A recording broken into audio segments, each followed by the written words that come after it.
विचार, पहिल्या वर्षी 30,000 रुपये, दुसऱ्या वर्षी अडीच लाख रुपये आणि तिसऱ्या वर्षी 7 लाख रुपयाचा म्हणजे खर्च करण्याचा त्यांनी जो मानस तयार केला. त्यांच्या विचारात म्हणजे सामूहिक वन हक्क समिती आणि सगळी मिळून ग्रामसभा यांनी असा विचार केला की आता आपले गावातले सगळे लोक एकत्रित आले, पण जे गरीब वंचित लोक आहेत, म्हणजे बाजूच्या गावचे लोक आहेत, ते सुद्धा आपल्या म्हणजे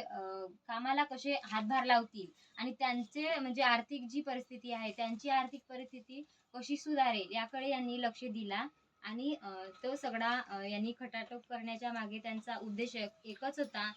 की आपले गावातले मजूर हे बाहेर कामाला नाही गेले पाहिजे आणि बाहेरगावचे जे गरीब वंचित जे गरीबातील गरीब लोक आहेत ते याच्यामध्ये प्रवाहात येऊन त्यांचा उदरनिर्वाह कसा होईल याकडे त्यांनी म्हणजे लक्ष दिला.